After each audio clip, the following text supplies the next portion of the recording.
So I will go ahead and call this meeting to order.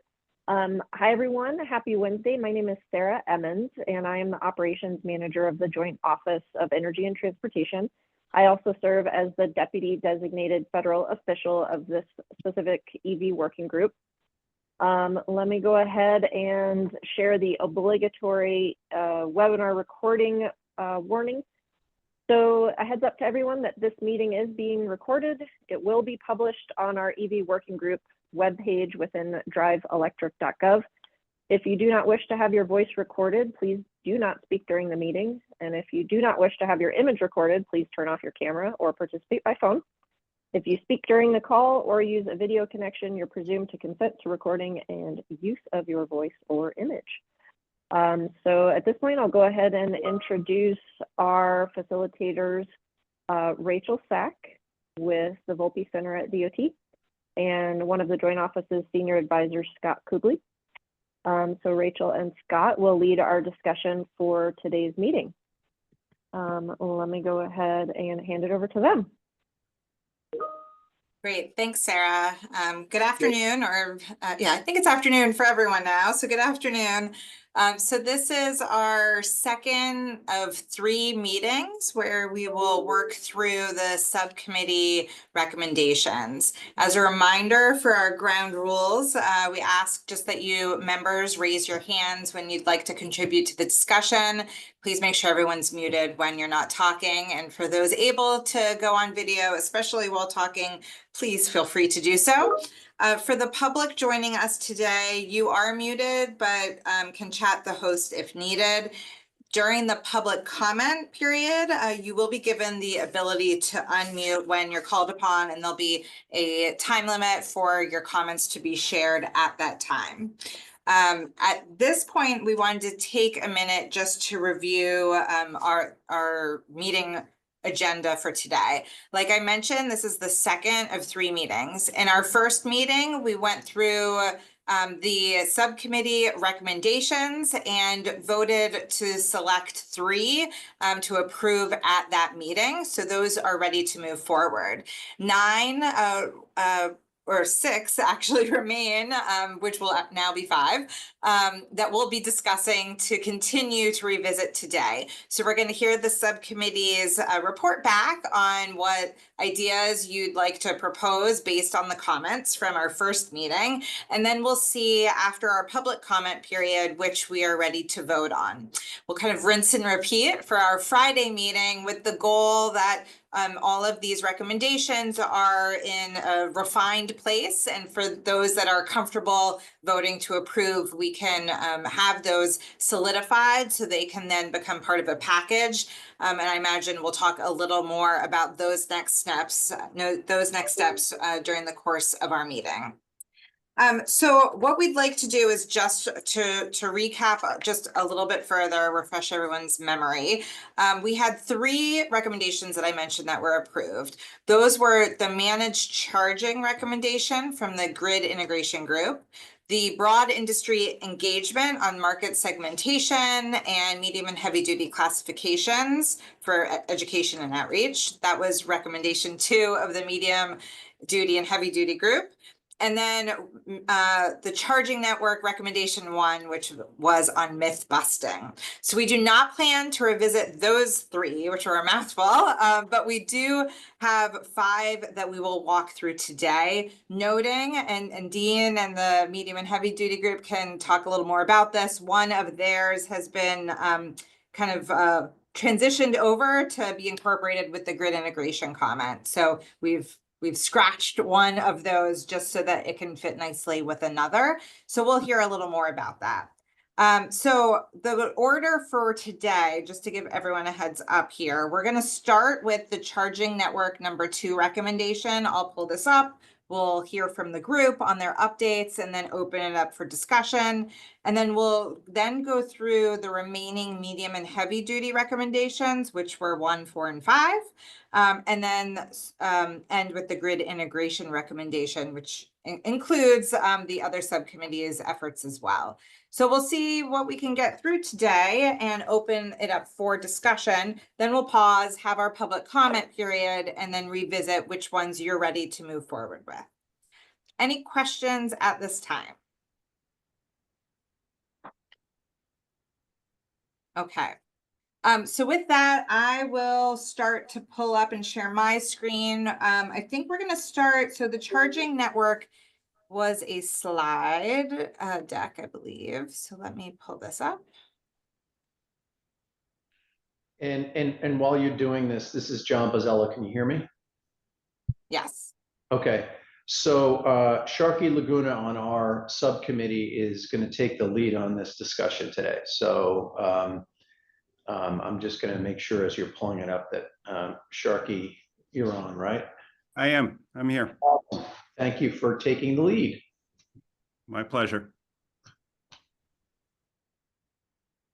Okay, let's see. It should be pulling up momentarily.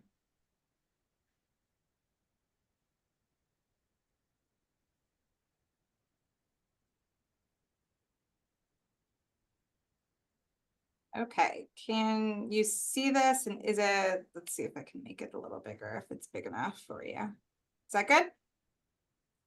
Perfect. Great. And take it away, Sharkey. Sure. So the charging subcommittee recognized that we need to create a carrot-based approach incentive for charging providers to, as we call it, race to the top.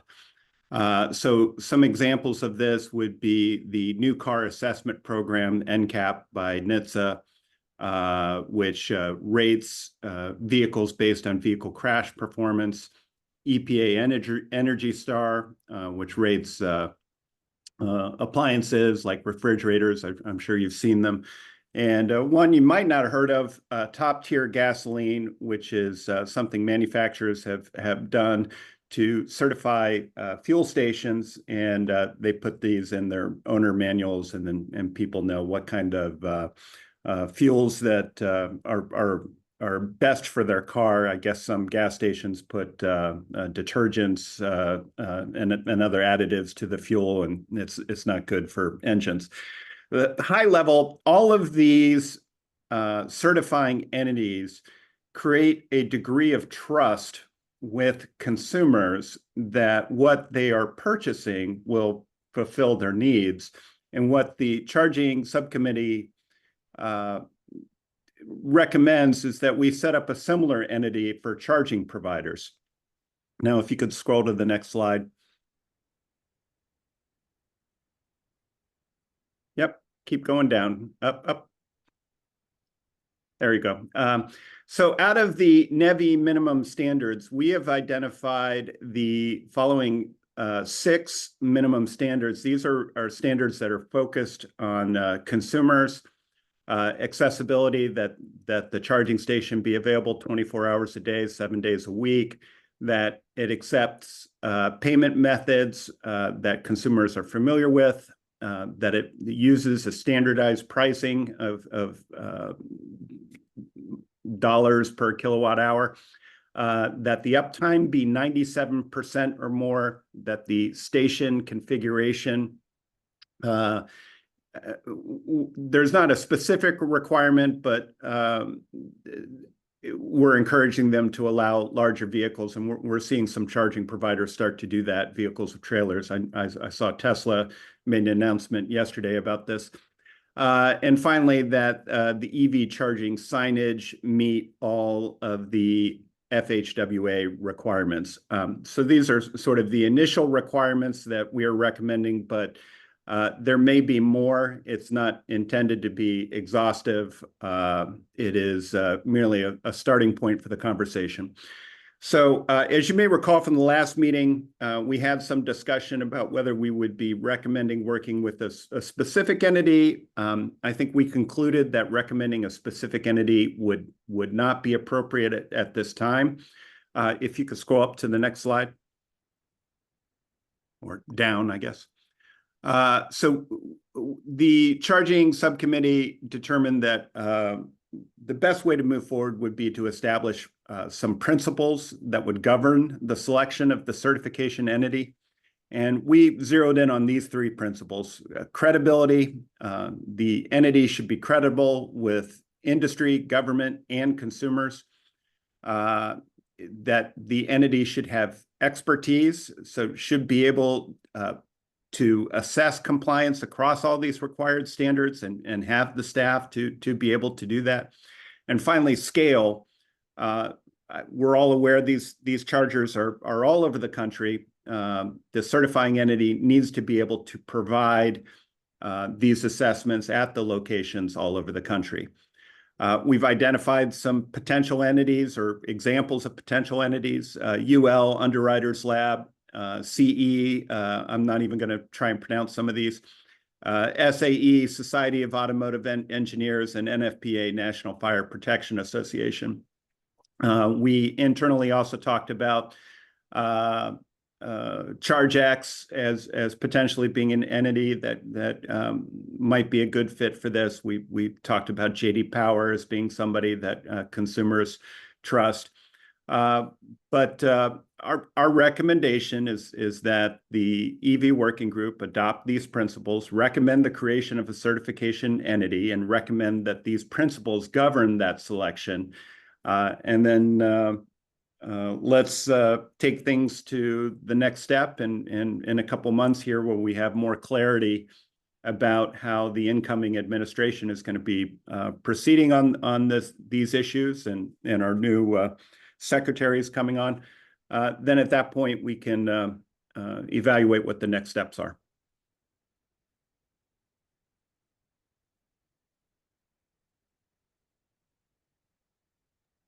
And Scott, Rachel, that's it for my presentation.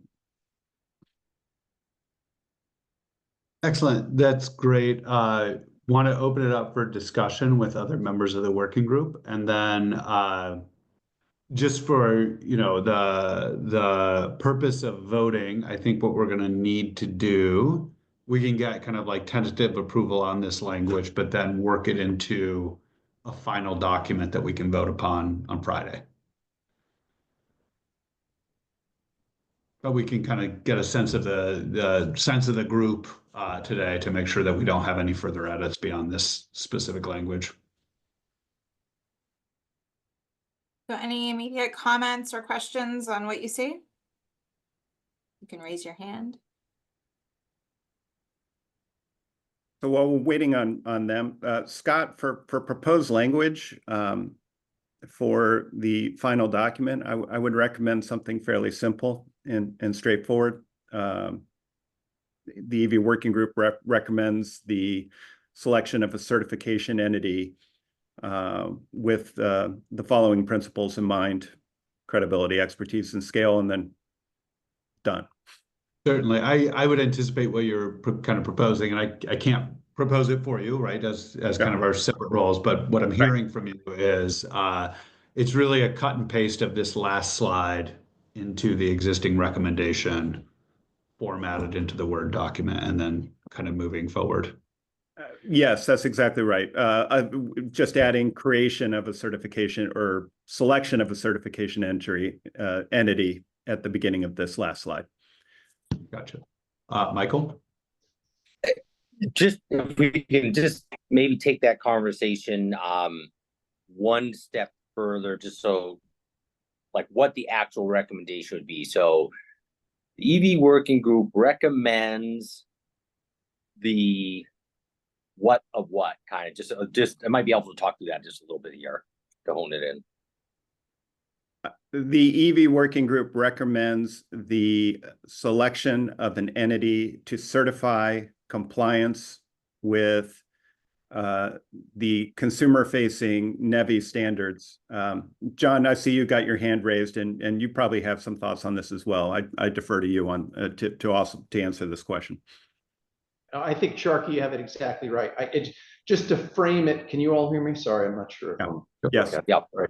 So, Sharkey, this is, by the way, excellent work on the principles, and I think that makes sense. So Michael, I think the recommendation is what Sharkey suggested, which is the EV working group recommends the development of a consumer awareness effort to identify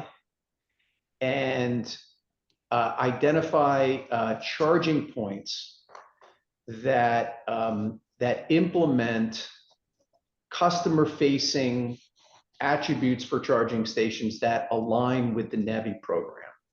And this is a, you know, again, it's not a requirement, it's an opportunity to assign, right, I think as Sharkey said, a prize or a carrot. And that's the recommendation, right? Yeah. They would certify through, and that might be the right verb, through the application of a check or a star or a seal of approval that those stations have these attributes. And what we're suggesting further, based on Sharkey's work, is that the determination of an entity to do this would follow these three principles. And so that's as far as we'll take it here. But I do think that this is, you know, I think as Sharkey said, this is, you know, where we came out as a subcommittee. And one thing to maybe to think about, and I don't have a personal kind of view one way or the other of this, is one of the things we touched on last time is, it could be binary. It meets these or doesn't. So certify implies kind of the binary, like it's a stamp approval, it meets this set. So it meets or doesn't. The other way is something that's a little bit more of it's a grading, it, you know, it's a 3-star, 4-star, 5-star. So it's kind of like how well it meets it.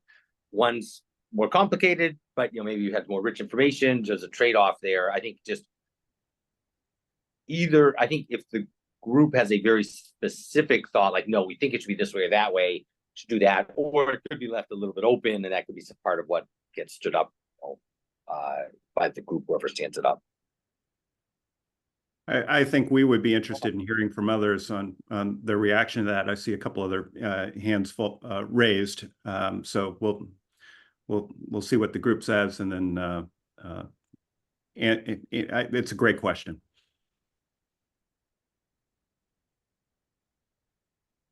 I'll just who's quick next? question in case somebody's already covered this, and I apologize, but is this a group that is commercial led? Who leads the group and who sets the standard? So the standards are the NEVI standards so far. They could potentially be added to or subtracted from, but that's what we were using as our baseline. In terms of your first part of the question, who forms the group or who governs the group, that's a TBD right now. I think a lot of this depends on the reaction of stakeholders, and it also depends on what entities are potentially interested and available. So I don't think we were ready to make a recommendation around who the group is or how the group is paid. The money's got to come from someplace. So we're not making a recommendation around that just yet. Right now, we're just saying that there should be a certifying entity, that it would be helpful for consumers, and we think it would be helpful for industry as well. But when I said standard, I think I went more to the question of like the star rating, right? Who determines the star rating? Because if it's based on NEVI standards, right, which are a little vague at times, right? But now we're going and taking a commercial entity and putting stars next to it, and that I see John's hand raised. I think he knows where the concern I have on that. Go ahead, John. Yeah, no, I agree, and I'm totally aligned with what Sharkey said. So I think that is, we need the recommendation and the analysis of this third-party entity to help guide that discussion, right? And so that's why when Sharkey went through the list of those entities, that's and his first principle, which is credibility, we need help in working that out for exactly the reasons you're alluding to, Mark. It has not only does the entity have to be credible, but the process has to be credible and recognized as legitimate. And so I think the way we were discussing it, right, Sharkey, is that is that that entity, we would identify that entity to help us with all of that. I want to give Crystal, who's had her hand patiently raised for a few minutes, to jump in. Thanks. No, I think that that's right. I'll just kind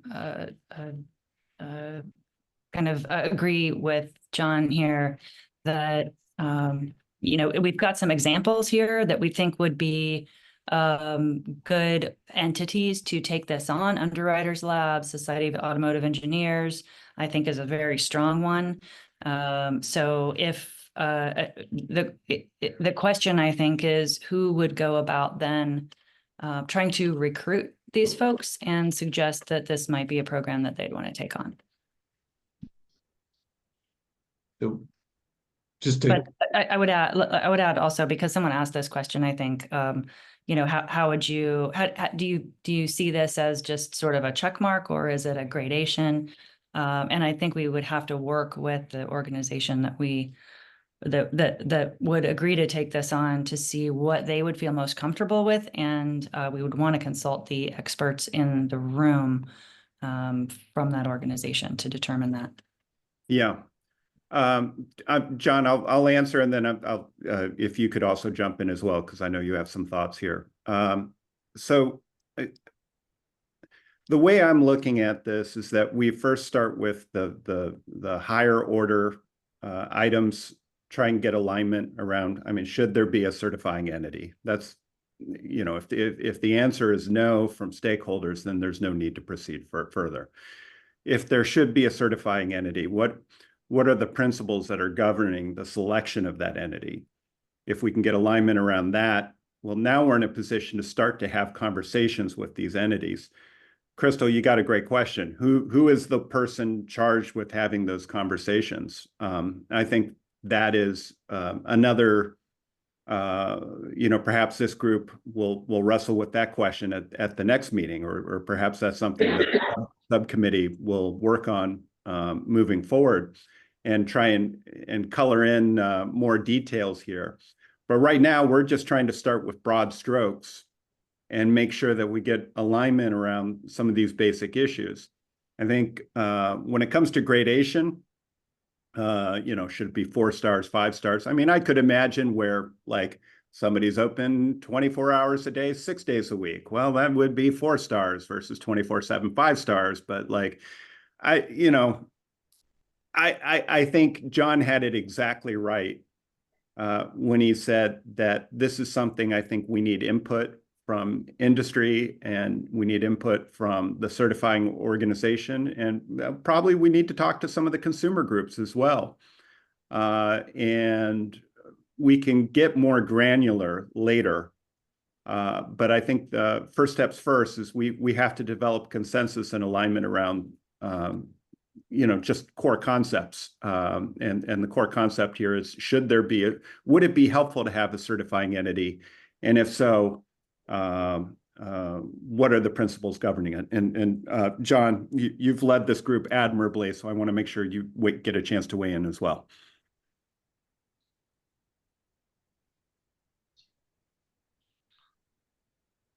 Did we lose John? No, I'm here. Sorry about that. I was on mute. No, I think you have it right. Again, it's a step at a time, right? We're not getting all the way to the end. I think we have to work through these questions, but I think Sharky's described the threshold recommendation very well. Scott, you have your hand raised. Yes, I was just going to do a quick time check on the discussion on this and kind of summarize a little bit of what I've heard, which is, it feels like what the charging subcommittee is saying is we want to vote on the what, not the how, right? So we want to approve the what we're going to be doing, not the how we're going to be doing it. And the how we're going to be doing it is future work for the EV working group. That's number one. Number two, we've been going through and doing the editing kind of live. Rachel and team have been doing that. The thing that I want to, just put a very fine point on is we need to have like the recommendations that get voted upon are going to be verbatim. And so that is what needs to be approved. And then there could be comments that will be in the record. There could be dissenting opinions, but there is at a point a pencils down moment when we're voting on these. And so with that, I'll ask Sharkey and John, do you all feel like, given what you've heard, you have enough to go back, make a final set of edits before Friday so that we can get to a final vote? And I'll kind of turn it back over to you to respond to that. I feel comfortable moving forward with where we're at. John? Yeah, I agree with that. Okay, excellent. Any other comments on this before we move on to Dean and managed or the medium heavy duty number 1?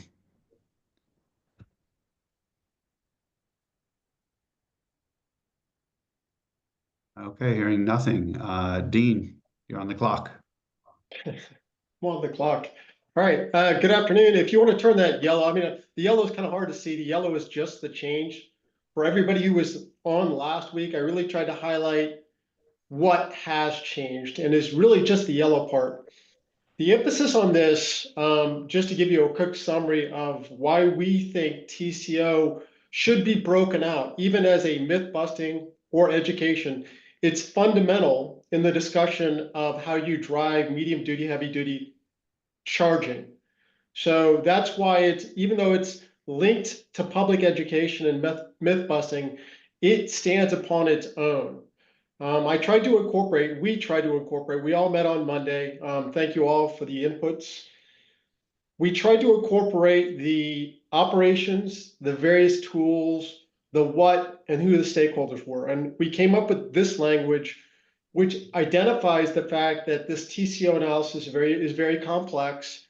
It's not simply buying a vehicle and what is the cost of the vehicle. It involves many, many factors, but also the fact that there are several existing TCO tools out there, both from a government-funded perspective and public-funded perspective, that need to be evaluated and incorporated in a public education outreach. So yes, it's myth busting, but it's also the what is we need to develop a public education and outreach, much like we're going to talk about in one of the ones down below, whether it's webinars, in-person meetings, reaching out at events, at conferences. And I'm not going to call it certification, but the government needs to work with public companies to look through the various TCO tools to make sure the data is available and the data is current and accurate. The audience being fleet owners, implementers, utilities, infrastructure planners, policymakers. Those are who we're trying to get after to make sure they understand the complexities of TCO. So there's no major change with this one. This is just a refinement of the language.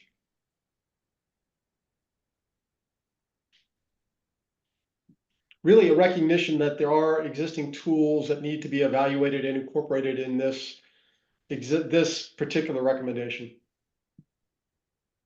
And so, yes, I guess now's the time to open it up to discussion. Did Dean or did the medium heavy duty group capture the essence of the comments from last week? And any discussion around the specific verbiage before we put this to a vote?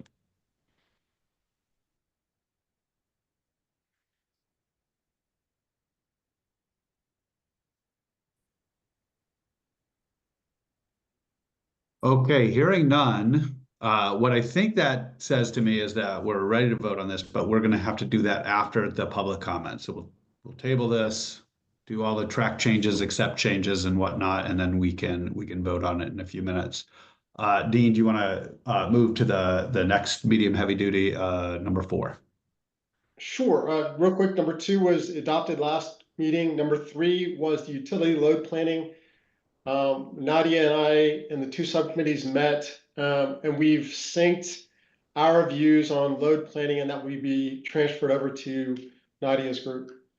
Number 4, really we tried to identify who were the key stakeholders. That was one of the comments that we needed to get to, and how are you going to do this?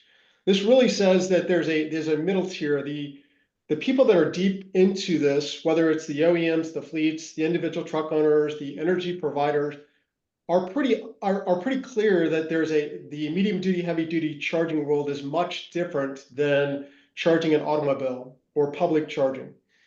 The third tier would be public, but there's that middle tier, decision makers, utilities, policymakers, planners. So we tried to rewrite this to include some of those key groups that we're trying to reach in the general discussion about everything that goes into charging and those 4 key facets, whether it's the OEMs, the fleets, the truck owners, or the energy providers. So the what is, we need to do a public outreach, again, whether it's webinars, in-person events, attendances at conferences, answering questions, putting statements out on websites, and also that the government and industry should work together in this effort to develop these different educational tools. So again, tweaking of the language to make sure I capture the comments from last time.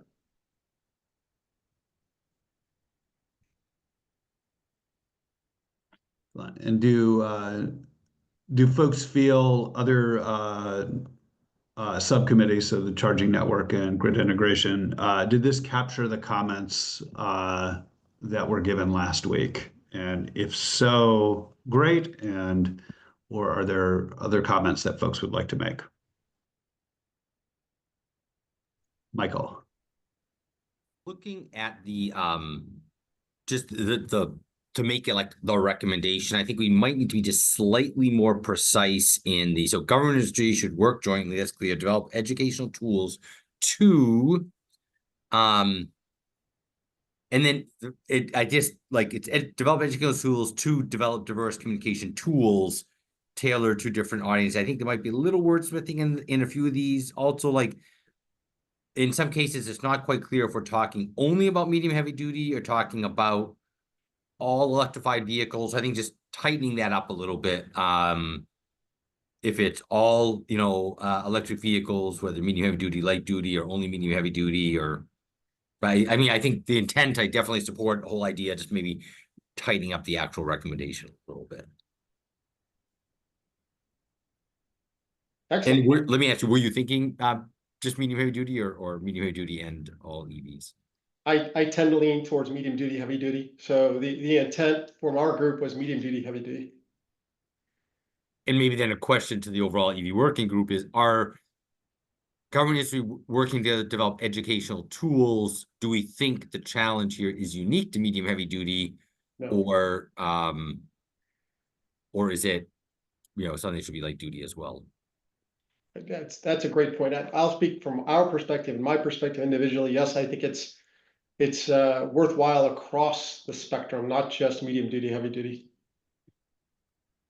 Yeah, I would agree with that. I think the need is overarching, but the type of information needed is very different, which then also maybe supports, in my mind, this recommendation. But I'm certainly open to making it overarching beyond medium and heavy. If I could, I'll just continue kind of the thought then. So a suggestion might be, as the staff and team put these all together, when we look at our recommendations, we have the very first recommendation, which is around education, really around light duty, consumer education needs. This is around medium heavy duty. At the end, when these are put forward to the public, it's not like 3 subgroups that, it's like recommendations of the total EV working group. We might think about grouping a few of these. There's unique consumer educational campaigns needed. The EV working group recommends, in the case of light duty vehicles, the first one we saw. In the case, the EV working group recommends, given the unique challenges or natures of medium heavy duty vehicles, to start the government industry should work jointly to do 1, 2, 3. Might be a way to make it clear.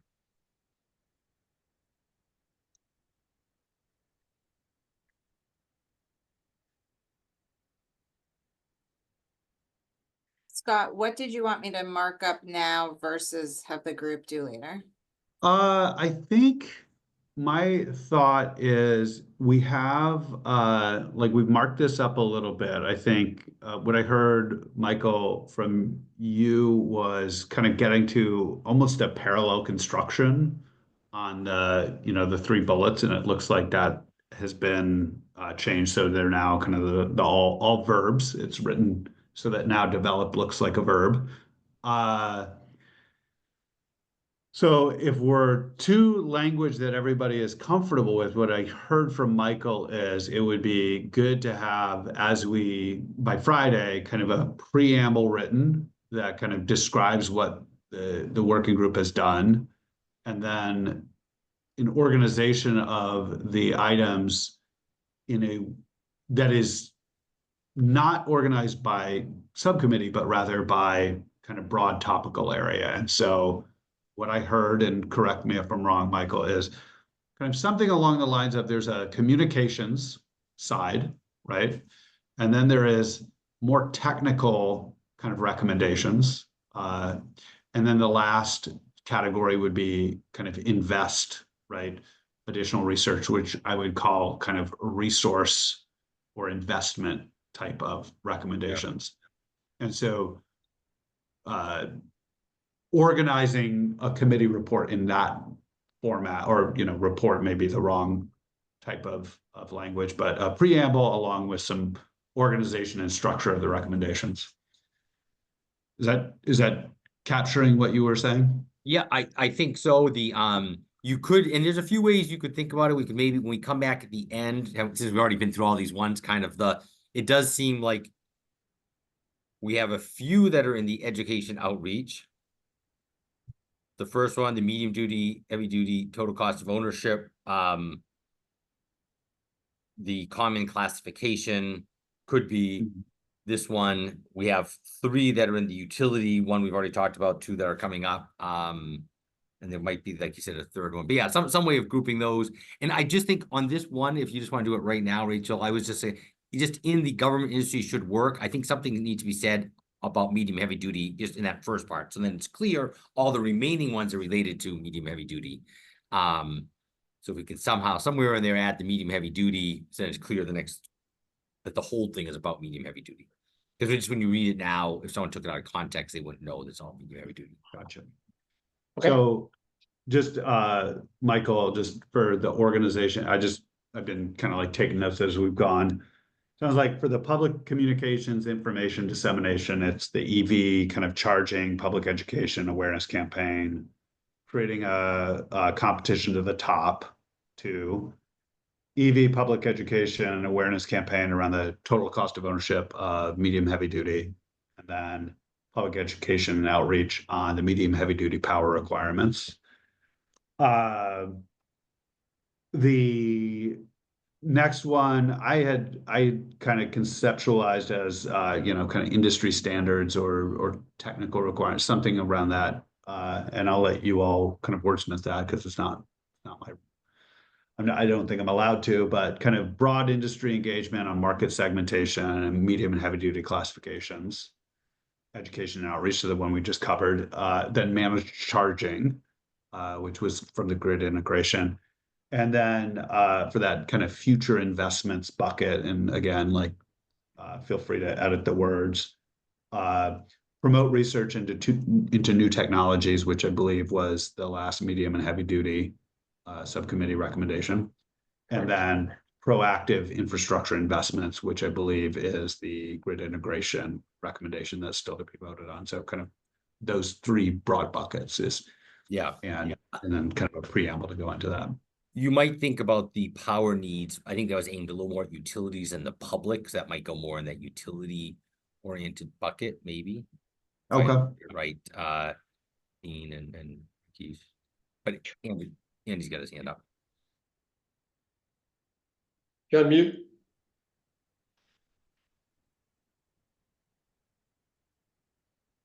Can you hear me? Yep. Okay.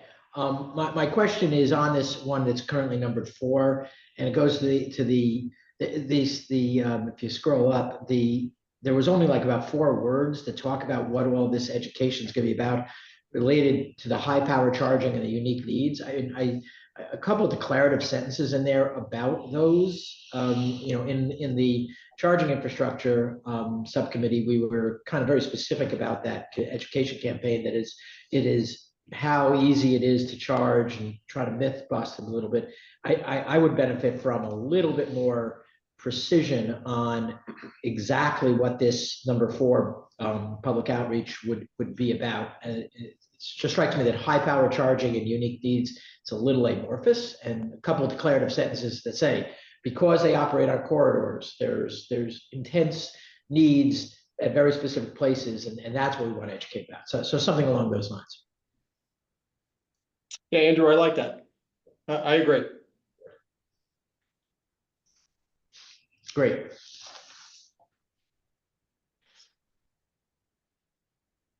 Scott, are we So, good if I go to 5? Yep, I think so. I think there's a little bit more work to do on this one. So let's move on to number 5. Number 5 was just a little bit of wordsmithing about what is the call to action and who is the audience. So we've changed it to encourage the exploration of emerging technologies, whether it's hydrogen fuel cells or other long-term solutions, to support medium duty, heavy duty. The recommendation really is what was added. The recommendation: government research initiatives should partner with private sector investments and research to foster the development of technologies offering diverse solutions and enhancements. At this point, I don't think we're in a position to say who should be doing that. Obviously, the EV working group is in a position right now to call in some experts and make some recommendations. But generally, I think it's important that the EV working group makes the statement that we understand that there are emerging technologies and that the government and industry should work together.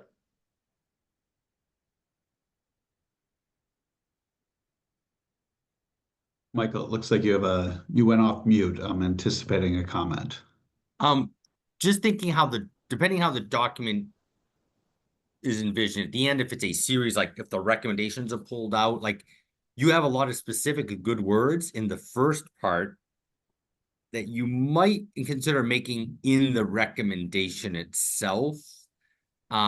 Just so if someone, again, I think I'm afraid if like the recommendation just looks at itself without the other pieces in it, it might get lost a little bit. I think it's helpful for them to be clear in and of themselves. So if it's, government,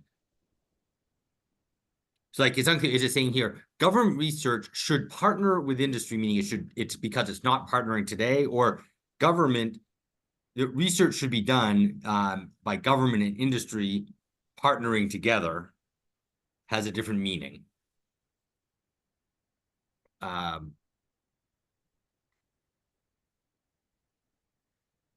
Like I thought the conversation last week a little, just to clarify with like that first part, all this research is critical to be done. That we recommend that, government and private sector both need to be conducting this research and working together to coordinate. Okay. Just a Yeah, I think the discussion, I get your point. Last time we talked about there are many government research organizations working on this. There are also lots of private organizations working on this, and we should support that, encourage that, but also work together. Yeah.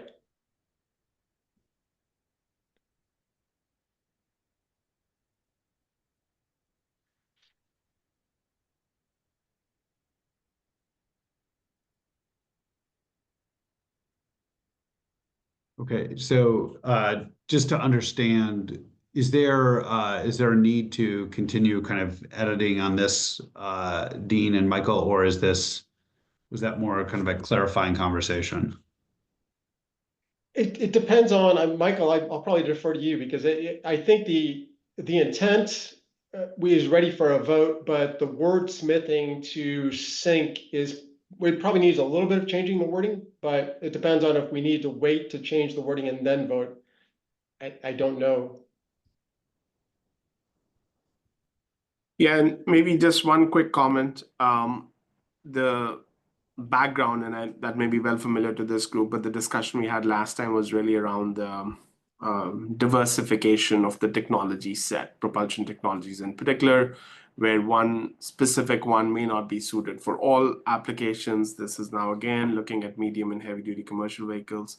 So for some of those applications, the need to continue to research alternative technology. That was the intent background, fully on board with the wordsmithing opportunity and to portray it more collaboratively as it needs to be, but just wanted to re-share the intent behind this recommendation.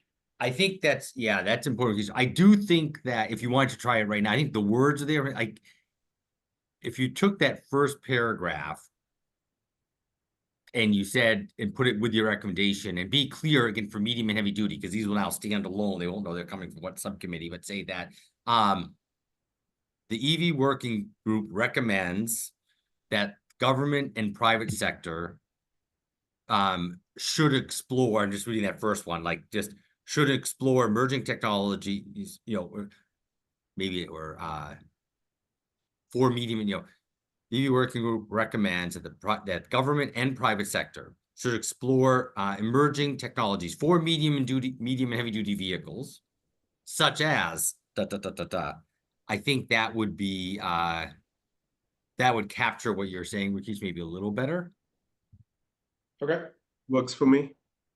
Yep. And it's clear as medium heavy duty. It's clear your point. It's a good, as I read the first part, I get your point out, Rakesh, more that what you're trying to say, and it's not maybe quite clear just in the recommendation alone.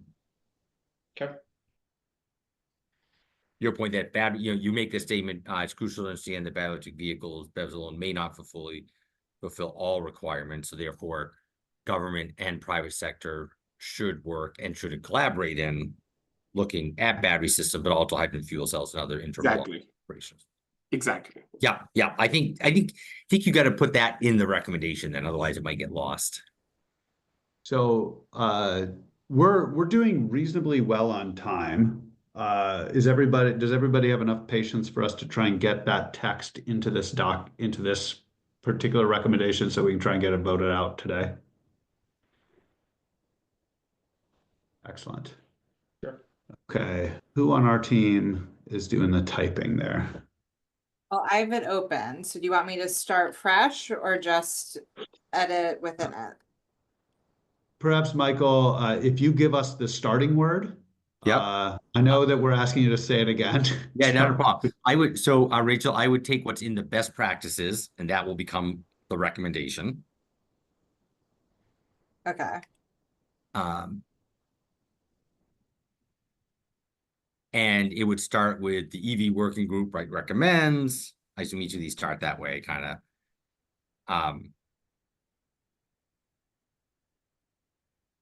That government and industry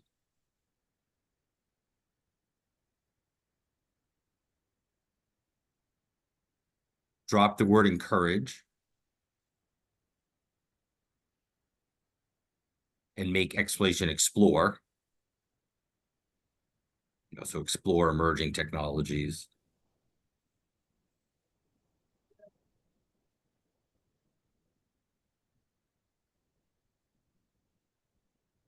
Yep. And I guess Alt can go away. There's nothing like typing in real time. I know, and having slow computer. Okay. Yep, I think done.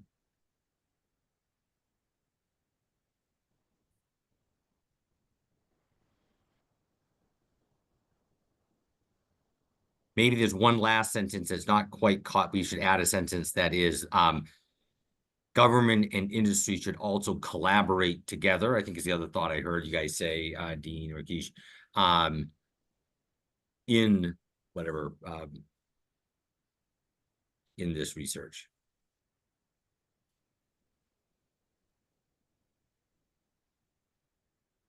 Dean, what do you think? Does that capture, Rakesh, others your thought? It does. I have to say thank you for the assist. Rakesh? Yeah, that's good. So to just be totally clear, this language that is currently highlighted is replacing the entirety of the language above? Correct. The highlighted language above? Okay. Excellent. Yes. Yeah. Rachel, excellent typing in public view on a slow computer with Wi-Fi that might make it really hard to like. That's we have a handout. excellent. Yeah, one thing that sticks out for me, and this might just be nitpicking on the language here, is that it kind of reads now like, because it says government and industry explore emerging technology, so it reads a little bit like it's not happening at all today. Of course, we want to communicate that there needs to be action, but could we say something along the lines of continue to explore, or do we feel like more needs to be done? So to continue and more of, or? I think continue to explore. And actually the word, as I'm looking at it, the word explore is a bit, in the context from before it worked, but I wonder if it's, is it explore? Is it research and develop? I think it's like if you use research and develop, then it, I think, fits what common industry nomenclature is. Yeah, that does. I agree. And maybe one more suggestion, if we say continue to collaborate in the research and development, then maybe the last sentence can be taken out. Then we just bring everything together. It's very efficient.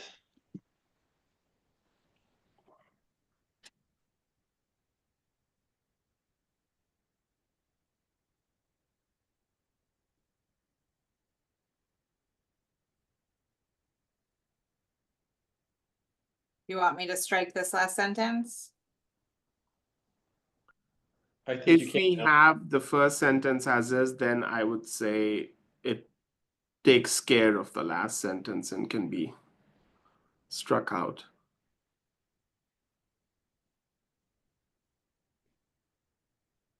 Good there. Thank you, Rachel. Excellent. Okay, so I think we have one more to go to, Scott. Should I jump to the grid integration? That's what I was going to suggest. If we feel like this is something that we're ready to vote on today, then I would recommend that we move to the final grid integration. And so just before we jump into this, by my count, we've got the EV public education and awareness campaign for medium and heavy duty, and this the most recent promote research will be voted on today. And then we have two, the EV charging station competition at the top and the public outreach and education on power requirements. Have a little bit of work left to do to bring back on Friday.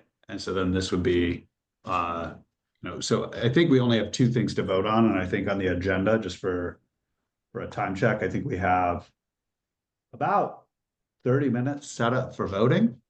And so what I would recommend that we do is take a lot of that time, since we only have two to vote on, and we kind of feel like probably won't take all 30 minutes if we don't need to, if we don't want to.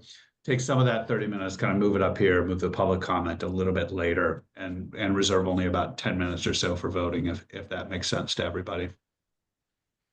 So add about 20 minutes, long story short, add 20 minutes to this conversation. So taking it through, call it 4:45, and then do, or rather, I'm sorry, through 4:30, right? So give 30 minutes of conversation or so if needed for the grid integration, and then go into public comment, and then do about 10 minutes of voting. Dean?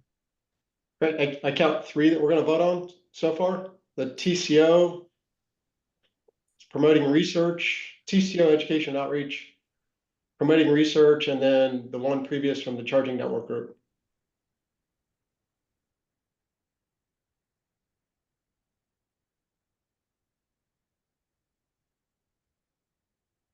Scott, I think you're muted. Sorry. Okay. I was going to ask Sharky if we were ready with the language on the competition to the top. I was just raising my hand to say, I think we're ready. So like, if you want to add that, like, then we can check that box. Excellent. Good. So then 3 out of 3. Okay. So then we're down to 2 that need to be voted on Friday. But let's keep a little bit of extra time. So 20, 30 minutes of conversation or so now on the last grid integration recommendation, if needed. And then we can go to public comment and then vote. And Nadia, the floor is yours. All right, good afternoon. So the grid integration subcommittee and Dean, we got together to merge the Dean's team's number 3 recommendation into this, which that recommendation dealt with planning and proactive grid build out, etc. And we also took in some additional feedback and made some additional changes based upon feedback inside the committee itself. So with that being said, some of our subcommittee has not seen this yet because we got together in short order, so they may be seeing this for the first time. But one comment was replace the term proactive. Just maybe even strike that. And ultimately, the subcommittee got comfortable with that because actually infrastructure investments is a broader category. So you'll see our recommendation is support infrastructure investments. And that's really the tagline here. And in a few places, you'll see that we struck proactive, but in some other areas down under the proposed solution, we did note that some of these investments will be made in anticipation of demand growth to really capture the spirit of the fact that we're talking about how do we mobilize faster and ensure that we're better ready for the grid build out. So maybe let's go back up into really quickly the issue section and just see if there's anything else. You want to just scroll back up. There we go. And we did call out, based on our discussion with Dean, you'll see in the third full paragraph that we wanted to call out medium and heavy duty vehicles because we know there are some unique needs there. So just pointing that out for the full working group to see. And then I think we can keep going down. Let's see. And in our call to action, we wanted to not just start with reduce investment risk as we had before, but really touch on the punchline, which is support infrastructure investment. That will enable accelerated energization of vehicles, reducing the investment risk through. And so we had our list there. So those are really the tweaks we made. We felt that the language was actually fairly flexible and broad and allowed us to accomplish a lot of objectives. But I will pause there and see if any of my fellow subcommittee members have additional context to add, or if others have questions or thoughts from the full working group.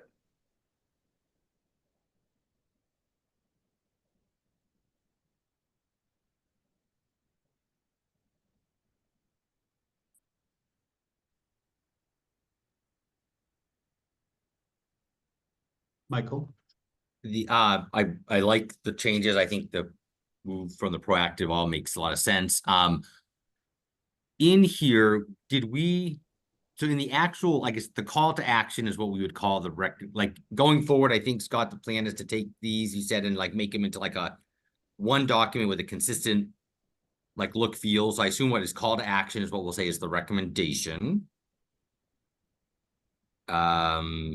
Or we should probably just clarify that, Nadia, which part of this is the recommendation? Is it proposed solution and call to action? I think it's both. Yeah, I think it is both. I think it is both. More I look, yeah, right. And then I can't remember the number, but the second or third that Dean went through, that was developing tools for to predict demand for medium heavy duty. If I don't have it up, I'd have to go back to look at it. Do we think that's covered in here now, or is that going to be a separate piece? We do, and we have it in the proposed solution. So we've got the key stakeholders, basically, you know, government, industry coming together, and we have as a catch-all other key decision makers. So if we didn't note a specific industry or sector, that's meant to be a catch-all, but to collaboratively develop improved data and forecasting practices. Yeah, okay, got So it. that's where we were thinking we were covered because it was pretty broad.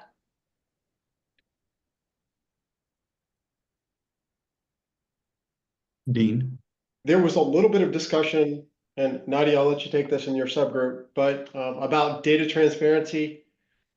It generically, from what I understand, talking to the subcommittee, that it's maybe easy for some utilities, but it's much more difficult for other utilities to provide data transparency across load planning and future load casts. So there was a little bit of resistance. Nadia?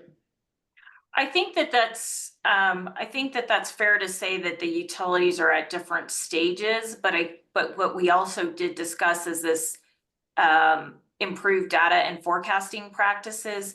There may be that opportunity to export some of the best practices, right? So one of the very real challenges is you might have a utility. It could be a large investor-owned utility. It could be a smaller co-op, and they may not have the technology tools, right, in place that can quickly do the things that are needed in the way that, you know, might be easier for some other utility that maybe just went through some type of system upgrade. So, you know, all of it goes into that long-term planning and what's approved by regulators or the governing bodies to go into rate base and those types of things. But certainly, to your point, Dean, I think one of the activities can be what are some of the best practices, and that can also encourage discussion and collaboration among the utilities of what tools did you use, how did you implement it, et cetera.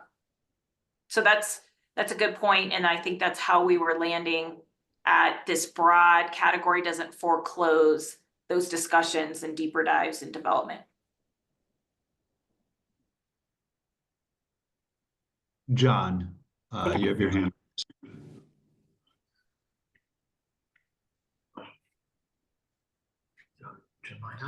Sorry about that. Can you hear me? Yes. Yes. Okay, got it. So how does this recommendation, is this, many of us are involved in EVs to scale 2030. Like, how does this compare to that, right? Like, that's a very, very specific effort of bringing all the stakeholders together to sort of, you know, sort of drive what I think is a similar outcome. So, like, is this consistent with that or inconsistent? What are the similarities and differences between these two efforts? I think absolutely consistent would be my thought. But I welcome other subcommittees to weigh in because I think that's a great example of already in practice, something that's already in practice that's, you know, really advancing the ball. Yeah, I think I see so under the call to action, number one is essentially that it would support the work that EPRI and DOE have done under that, other modeling tools that DOE is trying to create. Maybe I mean, this is completely consistent with it. If the team wanted, they could go just a little, like, there's an effort through that to create a standard way, to create a national way that's also kind of transparent and widely available. Reading number one, I guess there's two parts to this. Number one can be also like individual utilities in their own integrated planning process, but then also kind of maybe people like EPRI or DOE on a national scale developing tools, both consistent with it, just depending on how specific we want to be. Yeah. And I would also note, it looks like Danielle has her hand up, but I would also note that EPRI's great work has a heavy focus on fleets. There is also some focus on light duty passenger vehicles too, John, as you know. But those are, you know, different from planning perspectives and the like. And so I think this is a little bit more generic in some ways to be kind of a catch-all. And then I would note a distinguishing factor. Michael, appreciate you. I was really focused on 1, but if you go down to the call to action, things like 4, that is a distinguishing, you know, I think the working group making a recommendation to the federal government about thinking about new or existing authorities and funding and strategies. That is, you know, something that is unique, I would say, and distinct from like the EPRI work, although a lot of thought leadership can partner there with that EPRI work stream, if that makes sense. I mean, I think number 1 is related to the EPRI and DOE work. 2, 3, and 4 really are all pushing some new ground here that the subgroup felt is needed. I agree. And some of those, and it doesn't mean that EPRI's work might not inform that or there couldn't be overlap, but yeah, absolutely.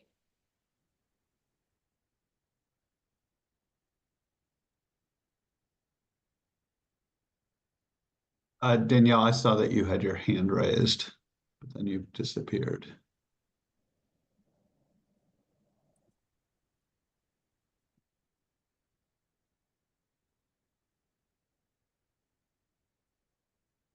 Okay, any, oh.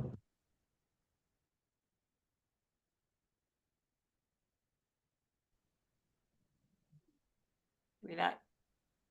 And see Danielle.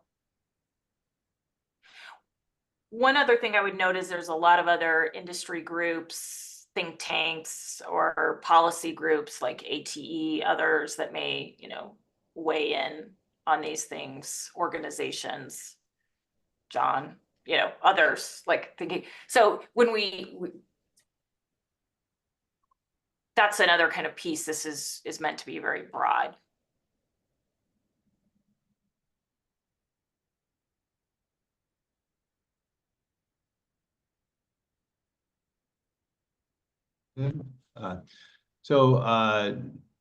Any other further comments, discussions of this during the group, or from the group rather? If not, it sounds like Nadia, your next step is to take this back to your subcommittee, work through the final language of them, and then bring it back tomorrow or Friday. Is that the plan? That's the plan. I think we're really or are we already there, Nadia? Do you think? I think we've already been through it as a subcommittee, but I think we have. I think it was just all on the phone here. I think this was just to make sure it's socialized with the stakeholders that are broadly represented. You know, obviously now the state energy offices, NARUC, the utilities have had time to kind of see this and see if there's any other additional public comment. So I think from my perspective, it's basically done. It just would give a day or two for other industry actors to have had the chance to see it and provide any public comment. But I think we're basically, from my perspective, I think it's in good shape. Gotcha. So just to be super explicit about it. So at this point, it's accept the changes and the track changes, but leave it out there for a couple days for, comment, and then for you all to hear back, and then bring it back for a vote on Friday. But absent any comment, it's ready to vote on, or are you saying you're ready to vote on it today? I think I don't even know if all of our subcommittee members here. I think we've got a lot of them. We just did it quickly, and we actually have a meeting Friday, so we could share with folks. But I mean, I don't know, how do others feel? I don't know if there's a pressing need to vote on it today. I guess we might. The only feedback you'll get is from today, just to kind of be clear, because the feedback comes through the public comment period here. True, you're right. So you're right, because it wouldn't, good thinking. Maybe the one thing that needs to be clear in this is we just need to start, and maybe we just want to do it right now. It's all clear. The EV working group recommends, I think we have to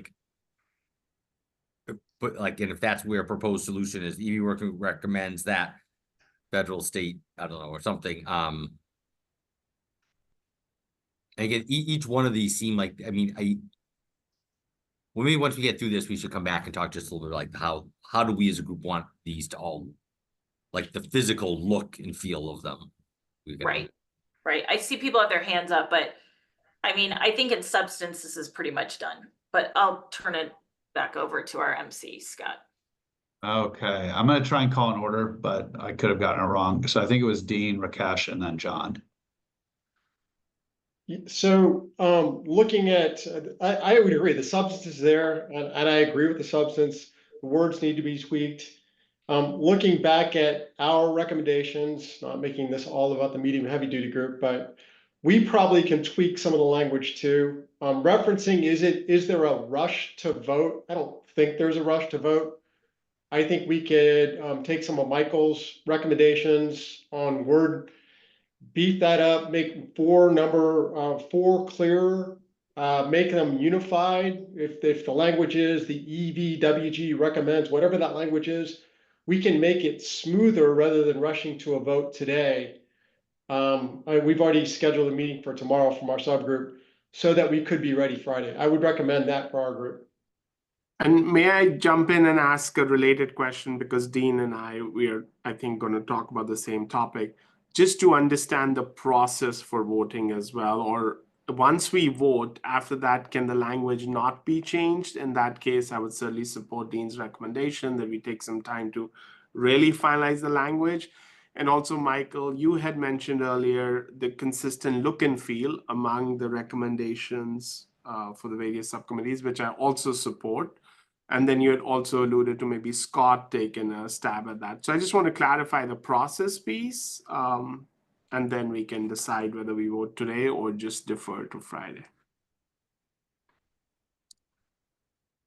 So, Michael, I think you've got more experience with FACAs than I have, so.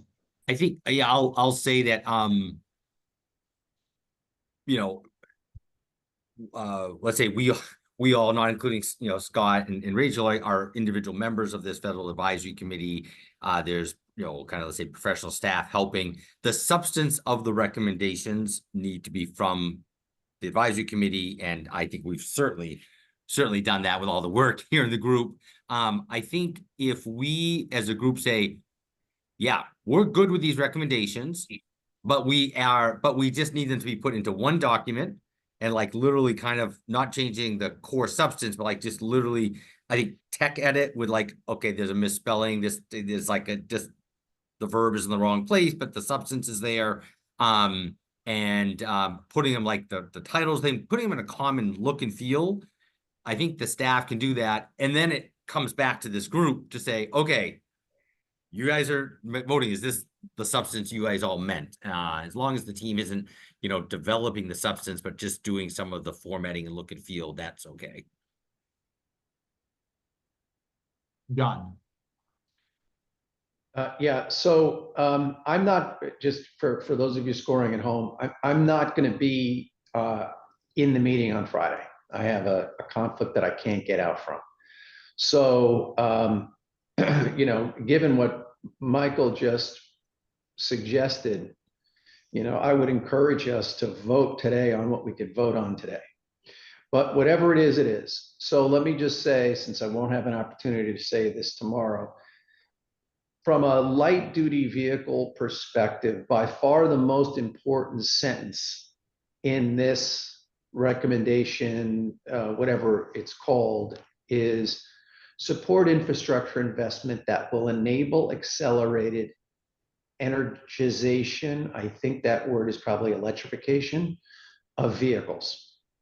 So there needs to absolutely be a sense of urgency. This is an absolute holdup. Charging infrastructure cannot develop the way the business is working today. So we have a problem, and we have to do different things, do hard things, consider new business models. And that's what I love about this recommendation. So I want to make sure that wherever the wordsmithing ends up, that there is a commitment to accelerating this process. It's one of the things I really like about EVs to Scale 2030 is its sense of urgency about actionable steps that can be taken to move quickly. So I think that's in here, but I want to strongly endorse that. So whatever wordsmithing happens, if we lose that, you lose me.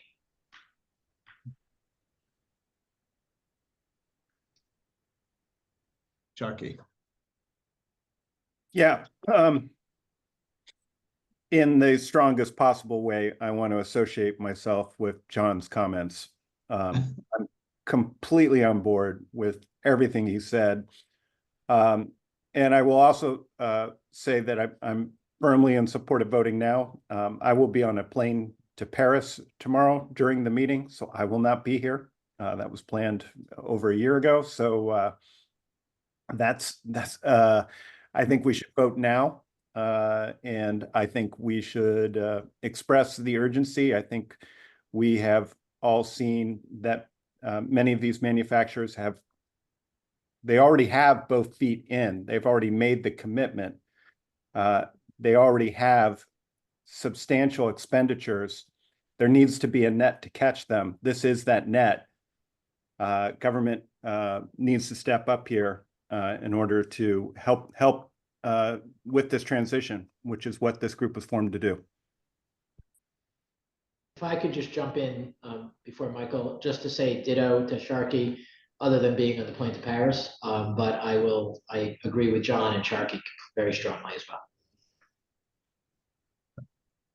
Michael. I also agree. I think to that point, I will say I think the wording here is we need enable accelerated it's electrification of vehicles and energization of EV chargers. And that I think is the energization of the chargers is a key part. I think that's really a lot of what John, you were getting at too, the accelerating. This gets a little to like what the word and feel of like, how do we sufficiently create that sense of urgency here? Do we sufficiently have it? Like the way the call to action, I do like that because it says call to action. That's like, so I think we should somehow find a way to make sure to keep that there because that starts with a sense of urgency. Perhaps, I think, Michael, do you have a place where you might say something that explicitly say this is urgent, or give some guidance as a group when I'm going in and kind of doing the document creation, putting this at the top of the order. So it is the first recommendation if everyone feels this is the most urgent of the recommendations. Sharkey, Michael, I'm assuming your hand is wanting to be up again, but giving Sharkey to jump in. To Michael's point, maybe in the call to action, preceding support infrastructure, support existing and already committed investments by manufacturers and any other parties this group may think would qualify.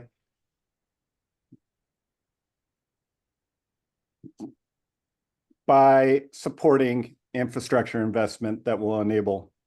In other words, I think emphasize that a number of entities out there, including most notably the car manufacturers, they're already in. They've already invested billions and billions of dollars into this. That, I think the message we need to convey here is we can't just let that investment die without any support. I'm not saying that that's what will happen, but I think we need to emphasize the urgency. Nadia.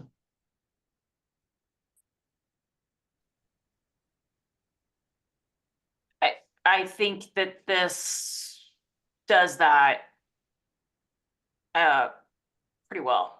So I don't know if we want to try to wordsmith it more or we think we're there, but I think I mean, there's a bunch of other, it's supporting. I don't mind adding the supporting existing and already committed investments, but there's also additional benefits, right? By allowing more proactive, I know not everybody likes that term, but proactive investment, you can at times more efficiently invest, right? And it's not piecemeal. And so there's a lot of different related pieces. So I don't want it to be that it's, you know, this is clearly a key point, but this has other benefits. So kind of where we talked in circles, we were calling out specific examples here and there, and then we thought, well, broad is best because it captures a whole universe. But if folks wanna, I don't think that hurts to say it, but there's additional reasons to take this type of approach, right? Additional benefits. Understood. And I defer to the group as a whole and to the subcommittee, but that was my reaction to the words that John said. John, you have your hand raised, so I'm sorry for jumping in. No, not at all. I think the, you know what, I like the proactive word. Like if it, but I, you know, if it comes out, it comes out. But like I'm totally where I don't think that Sharkey and Nadia are saying things that are in conflict with one another. And so, you know, whether you want to add a whole bunch more words to capture, you know, Sharkey's point and Nadia's point, or whether a broader, you know, word framework does both. I don't care, and I'm open. I think this sense of urgency that we're all talking about needs to be conveyed. And you know, so Nadia, I think you're 100% right that there is, in addition to supporting the, you know, investments that have been made further downstream toward the customer, that there are other elements of this. And I do appreciate your point and your leadership on trying to make sure that we're focused on things that have to change, you know, in every place, from the regulating entities to the investors to the ratepayers. And so, like, I think what I hear you saying is that is what we're trying to convey here, that we need, you know, sort of a systemic change to drive all of that. Real quick, I want to call on Danielle. I don't know if I got audio this time. All right. I was just gonna suggest that if we wanted to add more about existing commitments and other things, that might be better in the problem statement as opposed to in the recommendations. And so I don't know how important it is to get that wordsmithed, how critical that is for us to be able to vote. But as Nadia was saying, there are lots of entities that have made investments, and right, all of this is in support of past investments and to ensure there are ways of making new investments in ways that are affordable ultimately for whomever it is that's going to be paying for them. So I would not support putting that new language in the recommendation. But if it's important to include, maybe we can throw it up in the issue statement.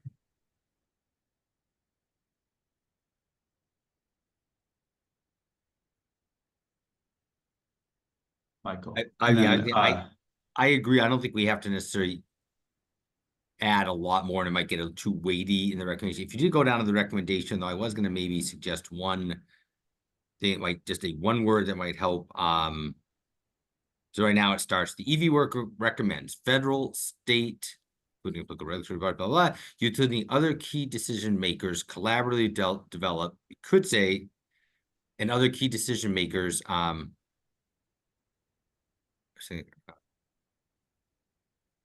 urgent. I was going to put the word urgently there for kind of like federal, state, collaboratively develop improved data forecast practice mechanism. Urgently and collaboratively, kind of right at the very beginning, kind of the sense of like, this is kind of, I don't know, a thought. You could add something right there, kind of with the urgently word, if people think, I don't know if that's too much. Quickly, you could say quickly. Sorry, I just jumped in, and I actually have an idea on Sharkey. I have a friendly modification that may strike the balance between what you said and Danielle said. you want me to jump in, okay, does that work, Michael? I mean, we could use urgently. Urgently, quickly, kind of, I don't know, I think in a document. Timely, it just sounds like. Urgently collaborate. I like that from Danielle. Urgently collaborate. What Danielle wrote in the chat. Okay. I was basically recommending that we pull the first portion of the call to action up, since we're now merging these into a single recommendation. This is in Huddle. I can just get in and do it. So, while you're doing that, let me, not to type it yet, but just to throw out to the team on the call to, as the call to action currently sits, support, it says support existing and already committed investments by manufacturers. I would say, why don't we just omit by manufacturers? It's everyone, anyone, right? Support existing and already committed investments by or via, I would say maybe supporting infrastructure investment. So it's like saying that can include manufacturers, that can include, you know, vehicle manufacturers, charging manufacturers, Danielle, to your point, customers, investments that utilities have made already. So it's like building upon that. I don't know. So if you just didn't have the express call out of one group, that inherently includes any investments. You know, you could even say supporting, yeah. So anyway, Sharky, does that work? And Danielle, does that work? If you just for me, that totally works. I wasn't intending to be exclusionary. In fact, I think even when I was trying to articulate the sentence in real time, I said anybody else. So I think a simpler, inclusive statement is preferable, and I agree. Danielle, I would just respond by saying to your point about what, you know, should this be in the problem section? Incorporating a little bit of the problem into the call to action. I think it's important primarily because to a certain extent, many people will only see the call to action and can't be expected to go through the problem statement. You know, I woke up this morning and saw an announcement that a major manufacturer laid off thousands of people because of anticipated shortfall.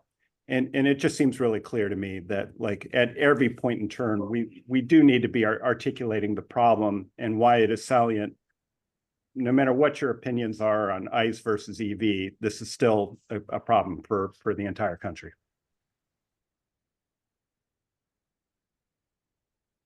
Okay, I wanted to do a quick time check. So right now, I think we have about 5 folks signed up to make public comment. So that's about 10 minutes.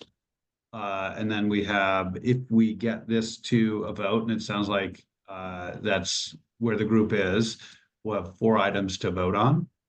And so that's probably going to be, you know, 10 or 12 minutes or so. So I just want to do a quick time check that we have probably 5 more minutes or so to continue to work on this. I think just a little grammar thing, but I think make us urgently collaborate rather than collaborative.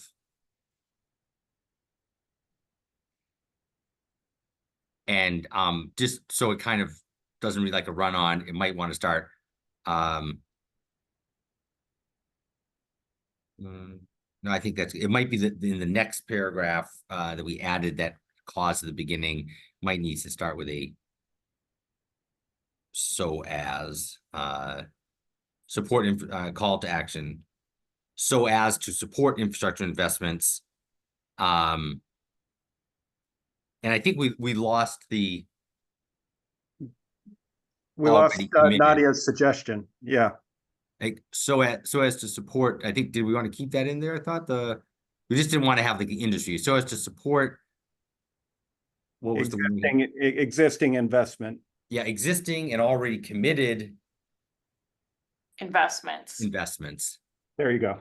How about public and private investments? Yes, Even better, public and private investments. yes.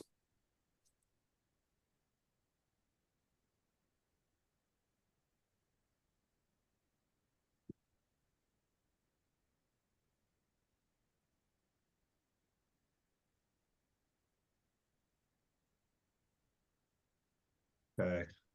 The fewer clauses that we add, the more palatable this will be broadly. So I would actually take out public and private. Mm.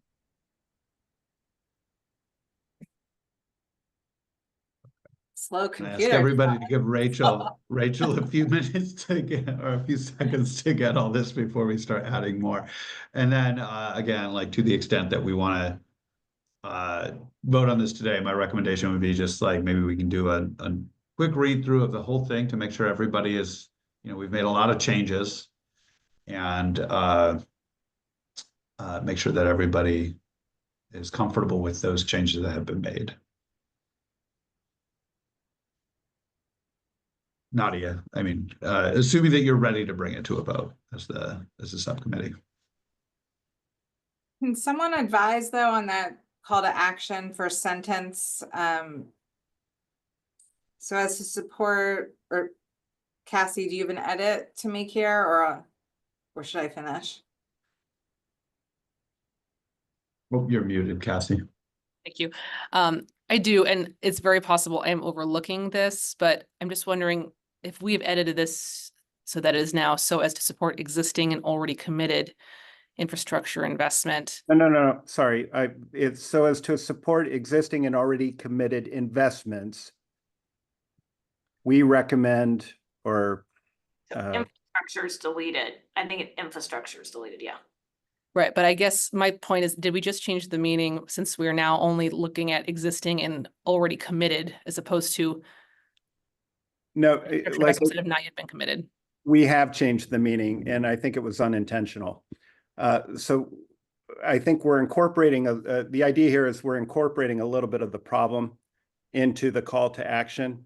So what we're trying to convey is that we're supporting existing and already committed. So as to support existing and already committed investments, we and just paraphrase me here for a second, somebody can wordsmith this a little better. We're recommending making infrastructure investments that will enable accelerated blah, blah, blah, blah. Yes, it is recommended to make infrastructure investments. Yes. My point is, should we be calling out though in the very first sentence instead of all the way down in point number 3, that in addition to existing and already committed, we are also supporting potential future investments? It's getting back to the proactive intention of this entire thing. Existing and future. I kind of in the back of my mind had the same concern, Cassie. I think articulated it well though. How about already? I think the already committed was people had a thought about that. People have made commitments. So as to support already committed and future. So people have made commitments already, but then there's also future. So maybe we just, that works. Yeah. So we get rid of existing and we just. Because that's kind of already committed, like. Sure. Kind of already covered it there. Yeah, I think we can say so as to support committed. I think we can get rid of the word already and future investments.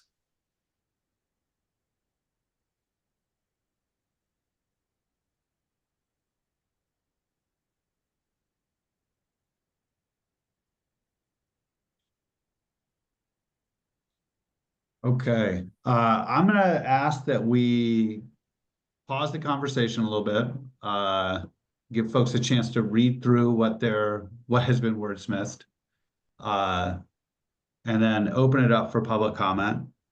Rachel, I'll let you kind of read off the rules if I miss anything. But again, we're kind of trying to hold public comment to 2 minutes per person, so that we can then preserve the last 10 minutes or so of the meeting for voting. So with that, I will let whoever can let the public commenters in. So Scott, whoever's interested in commenting, they can raise their hand at this time, and then Scott will call on you for 2 minutes. And then if we, let's see, if we run out of time today during our public comment period, you can email our evwg@ee.doe.gov email address, as is on the screen, or send comments via mail to Dr. Rachel Nealer, and her address is also listed on the screen. And then any statements received within 10 business days will be included in the meeting notes that will be posted on the website. All right, Scott, I'll hand it over to you. And does anyone have a public comment that they'd like to share at this time?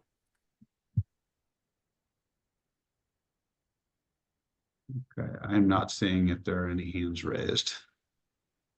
I don't see any. While we're waiting, if I could just mention to our working group members to, again, help inform your decisions moving forward. There were a few comments shared in the chat. So if you haven't looked at the chat in our Zoom meeting, you can peruse a few things that were added.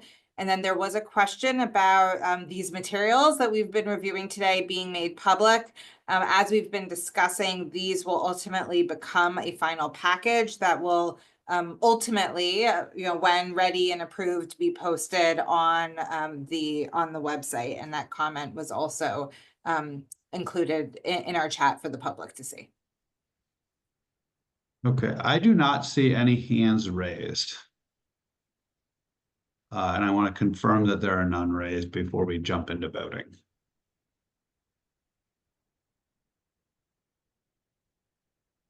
Yeah, that is correct. There are none raised.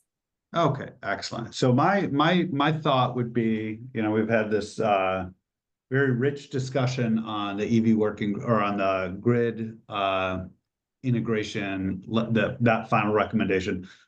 My proposal is that what we do is we vote on so we have 4 items that are ready to vote.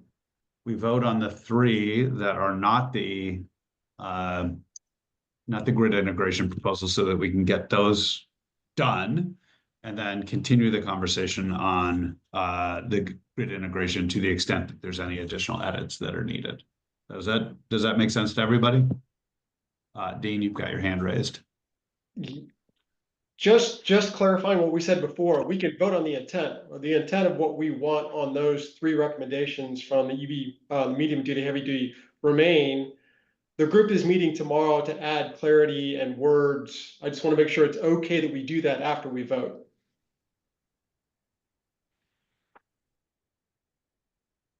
My understanding is, oh, go ahead, Michael. Yeah, I mean, any subsequent vote replaces the early one. So to the degree, having a vote now while we have a very large representation, like this is the intent of what we want. And we are directing the subgroups to go and wordsmith a little more, bring back a final one Friday that's cleaned up with this intent. I think then, we have those members who have already said they can't make it. They're voting on the core intent, and they won't be there as long as we have a quorum. They're delegating to the remaining members to kind of just make sure the cleaned up version meets that intent. Thank you. Okay, so Rachel, are you ready to throw up the language that we have for the EV charging competition to the top? And Dean, or I guess rather John or Sharkey, are we ready to vote on that?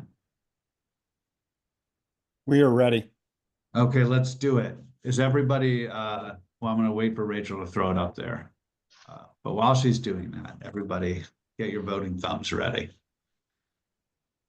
Oh,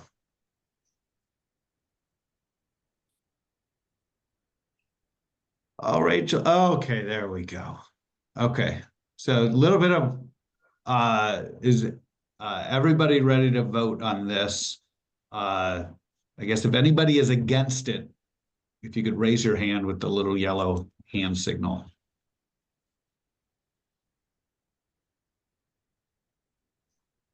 Okay, seeing none, it looks like the ayes have it.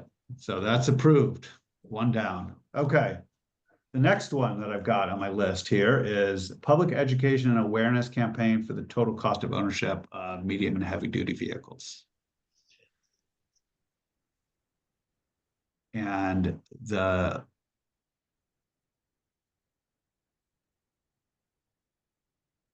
language here, okay. So it's the non-crossed out language, correct, Rachel? I believe so. I'm just looking for the recommendation. So Dean, is that, I can't get it on. Is it, where should I target?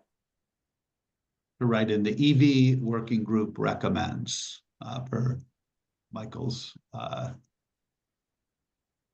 recommendation of a recommendation. So is Dean here or Rakesh? So where?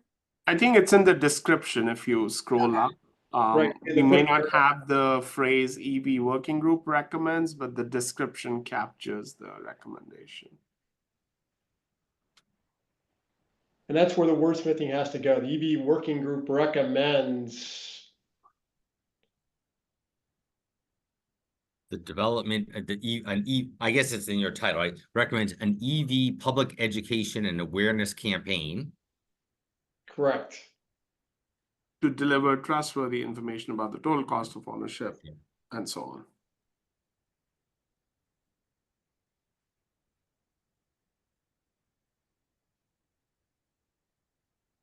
And is it just linked to charging, or is it to charging and operating medium and heavy duty? Oh, it's all of it. Yes. Okay, because we just say like linked to charging, so maybe it's just linked to operating instead of charging, right? Is that right? Because charging is a operation. You have to. Right. I would even contend, with the total cost of ownership, even the initial acquisition price of vehicles is one. So it's really it's not just operating. Acquiring and operating. Beyond operation, right? Life cycle cost, total cost of ownership. Okay, that's good. Linked to life cycle costs. So drop the word charging. Yeah. Yes. Team to life cycle, like you were saying, costs of or for medium and heavy duty. I don't know if it's of or for. And we'll clean up the language tomorrow as Dean was proposing, but essentially total cost of ownership is the essence of it, including initial acquisition, operation, and everything. And you might, in the EV work group recommends a medium duty, heavy duty EV public aware, somewhere an EV public aware for medium duty, heavy duty. I think just so it's right up clear in front.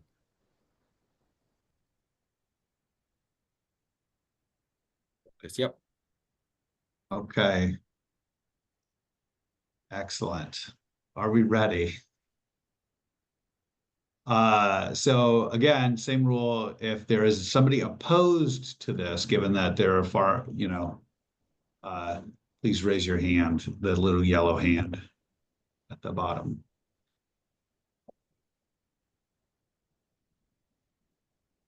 Okay, none were opposed. Excellent. So that is approved. And then the last one, promote research into new technologies.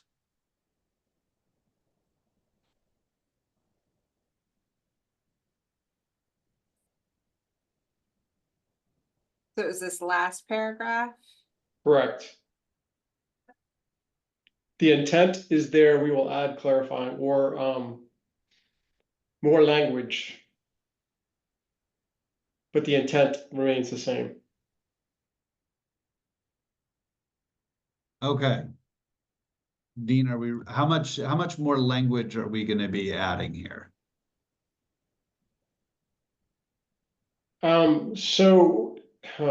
Probably another paragraph that really spells out what type of technologies. I don't know. The group's going to work on it. Okay. We could say let's vote on the intent, and then we could give you the paragraph that we want to add, and you could say yes or no on Friday. Okay, I think that makes sense. Okay, so again, little show of yellow hands for people that are not ready to vote on this, on the intent of this. Okay, so I'm gonna call that a half vote in the sense that we've got the intent, but we still need to get the language. So we've got 2.5 down. And then now we're on to the final grid integration item that we had just wrapped up, or not wrapped up, but that we had been discussing at length. And so I want to get to that. And sort of, I think a lot of folks had wanted to vote on this beyond just the intent, but the actual language. And so Nadia, I wanted to turn the floor back over to you to see if we're there yet. Team, committee, subcommittee members. I mean, I think it's close enough, given we could make some minor. Agreed. Agreed. Yep, agreed. A little wordy, but yeah, I agree. As long as we can clean up that last paragraph later. Which last paragraph here? I just want to make sure that So as to support committed, I don't think we quite got back to our intentions and the okay. wording. Do you all want to try to do that now? We have about 10 minutes left. Because it's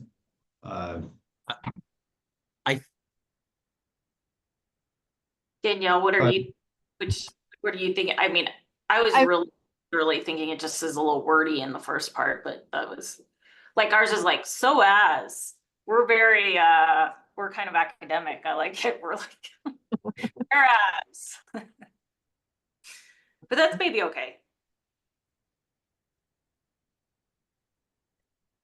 Michael, it looked like you had a point to make. I was gonna say, I do think we should take at least like 5-6 minutes of our time to talk about how these will all look. Like, I don't think it's quite as simple as just like cut and paste them all into one document. So just talking through that, I think would be good use of our time now. I suggest we vote on this, we get the meaning of the intent, and then just that if that first sentence needs to be just made us a little less heavy, the team kind of does that and brings it back. Let's get the sense of the whole group on the core intent here. Okay, that sounds good. Yeah, so I mean, instead of the so as, maybe it's like to support already committed investments and achieve other benefits. Because like the reason we're doing this is not just because investments have been made, right? There's a whole world of things.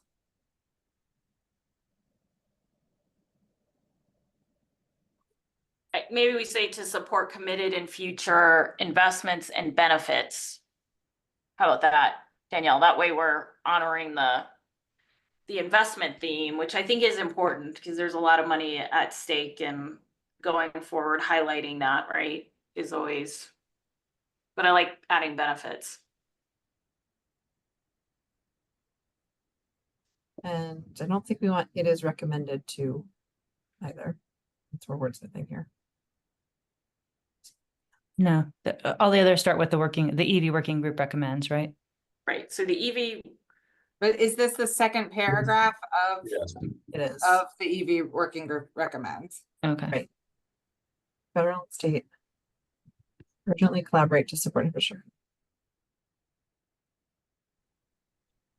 Yeah, So what I was actually proposing earlier was in the first sentence above, where we have to support infrastructure investment that will enable, it would be that will enable accelerated electrification of vehicles and energization of EV chargers, period. So bring the heart of our recommendation up to the first paragraph from the second paragraph. I'm sorry, I think I'm sorry. I can't get in. It won't let me get in. I can't help. Okay. Just say it one more time. In the first paragraph, to support infrastructure investment that will enable. You've already got it there. No, don't retake, Rachel. You already have it there. Where you already put blue line. Oh, yes, you want me to move it up to the first paragraph? Or, sorry, there's two paragraphs here, the one that starts with federal and the one that is two, Okay. so, Give me a second to type so you can copy and paste. okay. Scott, I think given our timing and we don't want to wordsmith meticulously here, it would be good to talk about process too. And Yeah, maybe so we just vote on the theme of this, Michael, to your point. Does anyone object to the theme of this? And then we can also wordsmith this. We have a committee meeting on Friday, make any less tweaks if we need to. I think that makes sense. So we can vote on the intent. Sounds like we've got that, but we're gonna have to vote, like if we wordsmith it, we're gonna have to vote again on Friday, which is fine. Just to be clear about that. Go ahead, Michael. Yeah, I think Friday, it'll be good to, like, I really think like the committee should see the full document. Here's the thing as it's gonna look, or pretty close how it's gonna look to vote to approve it, just because we've had we've all approved it. Here's how it all is.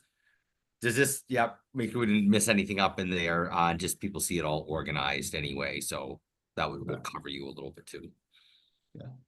So with that, we'll put together a proposal or a draft. Michael, I think your point about spending a few minutes discussing what that would look like for the group, so that they kind of know what to expect, and then we'll have to vote on kind of these final two, like the final language of that on Friday as well. So I'll let you kind of take it away and describe what your thoughts are on how the document can look, and then open it up for discussion in the last 5 minutes for the rest of the group to kind of react to your and just react to your proposal. Yeah, I think one is just literally all in one document. We want this to look sharp and reflect the all the work the group has done here. Some of the groups did like a little bit of like a introduction, like some were like a long, really kind of well thought through, here's the issue and here's the recommendation. Some just jump right to the recommendation. I think we do have to decide a little bit of like, do we do a little of that for each one? I think it's okay if some of the issues, if you did that, like some could be a little shorter than the other, but if we do that, we probably need at least like issue recommendation for each of them, or you just have the recommendations. And I think then just a little bit like I imagine a document that kind of has a follow-up to the last report we did, based on the report the EV working group has been meeting, the committees addressing some of the most critical points, attached our initial, I think this is a key thing, initial recommendations. So it's not to say this is the total work of the group, but these are initial recommendations that we believe are urgent and important to bring forward immediately. Something about urgency, important, bring them forward, and then we have them. But I'm curious to get people's thoughts. I mean, John, you have your hand up, like how do we want to structure it? Yeah, so my view is I think what you described makes sense to me. I think we have to recognize that the reason there are some differences is how do I say this? Some of these recommendations are more actionable than others. Let's be honest, right? And so the ones that are more actionable, frankly, need a little bit less preambulization. Like they don't need any explaining. There are things that we're going to do that produce that are actionable and produce results. Like, and so we should accept that there's going to be a little bit of variation from recommendation to recommendation, because some of them are bigger, broader, more strategic and conceptual. So I think that's okay. Yeah, I also agree with that. I think that is reality and okay. Bean? Yeah, I completely agree with both. But I do think we should have what are the topic headings? Is it going to be issue, recommendation, EV working group recommends? And maybe that's what the staff is going to do, but just to guide our group tomorrow, when we wordsmith this, what paragraph should we be jointly? I think it should look uniform.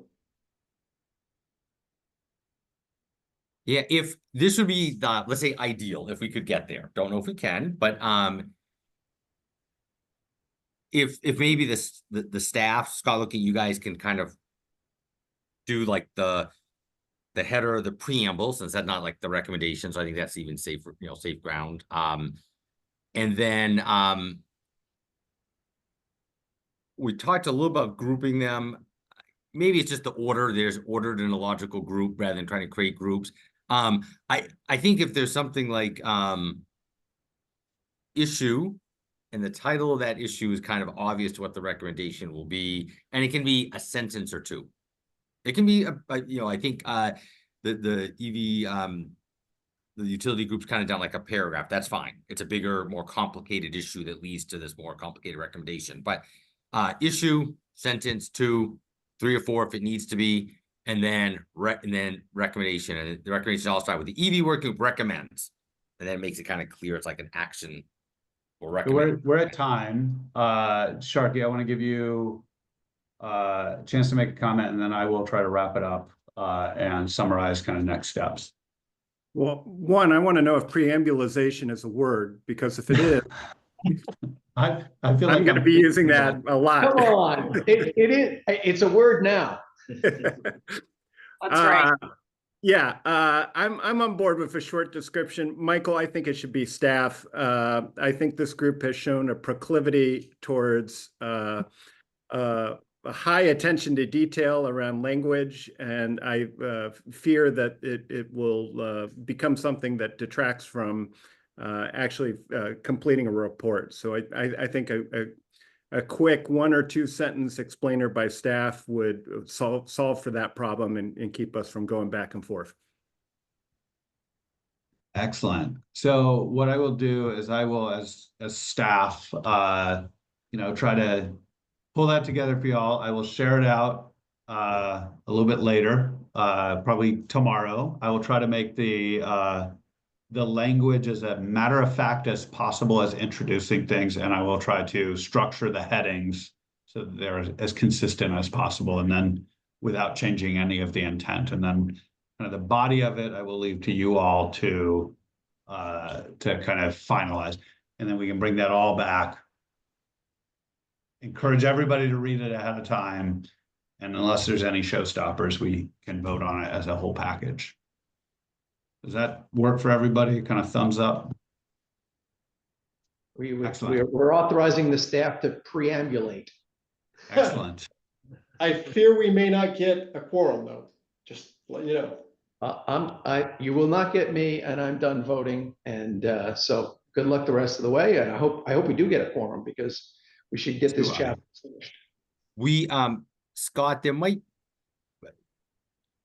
yeah, I think we could double check. There may also be, if I don't know if people have to be like literally live in person, or if they review and you're asking for a vote on it, if that can email that vote in. Like, Michael, I was going to ask that question, if we could potentially vote by proxy or in absenteeism. I mean, I'm ready right now to give I have enough trust and faith in the work of this group to provide a vote in support of whatever is decided tomorrow. I'm not sure if that crosses any red lines in terms of.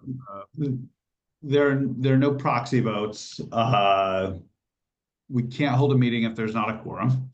I will check on the voting in absentia.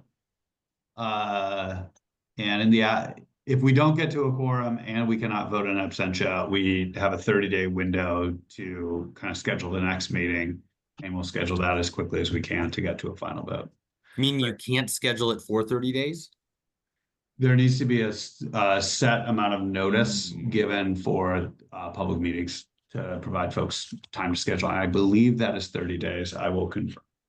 It is 30 days with a day or two of wiggle room.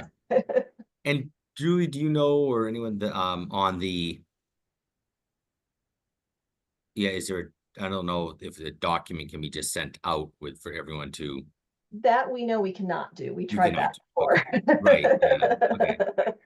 Is there a way to structure, just confirm before we jump, that people's vote of approval, if one is conditioned upon if there's a major rewrite as that, I mean, I guess what I'm saying, could we just approve what is drafted here with just minor cleanup? I mean, we don't need, you know, maybe that's the best, because if we don't have a quorum on Friday, we're not voting on this for a month and nothing happens with it Yeah. at all.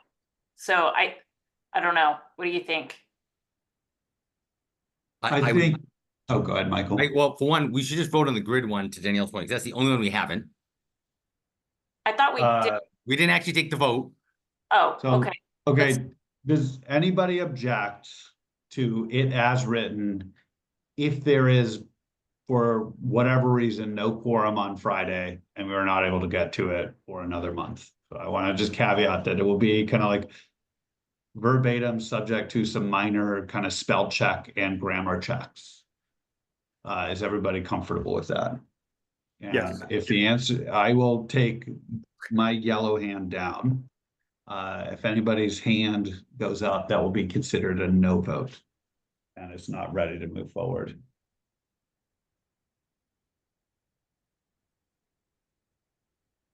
I do not see any yellow hands, so I'm assuming that that means everybody has voted yes, that they're comfortable with the recommendation as written today, if for some reason we don't have a quorum tomorrow.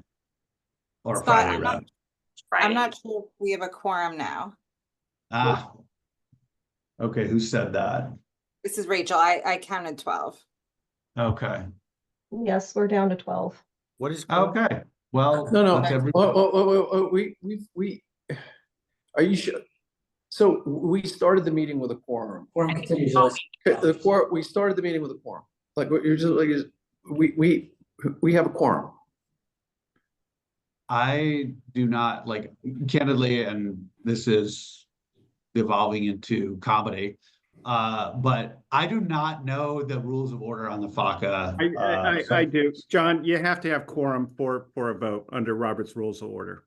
I've been in situations where I've been one short because somebody had to step out, take a call or use the restroom. Who did we Yeah, lose? okay, well, We've now gone 5 minutes over. We've got the meeting scheduled for Friday. We will try to do everything that we can. We've got the votes on the things that we've got the votes on. And we can look at the timestamp to make sure that we had a quorum at the time. We'll come back Friday with an updated document and we hopefully will have a quorum and everybody, we will be able to get a vote. And if we can't, then we will schedule a meeting for, in all likelihood, early January, to get to a final vote. And we also ask maybe the Volpe team to make calls to all the members to kind of verify who will be there. Even if like, hey, I Yes. could maybe be there for 15 minutes. Great. 15 minutes, be there at this 15 and we'll get it done quick type of thing. Yeah, I am getting notes that we should technically be ending the meeting since we don't have a quorum, but Michael, that seems like a very good last word to direct us to call people and make sure they can show up. So thank you very much.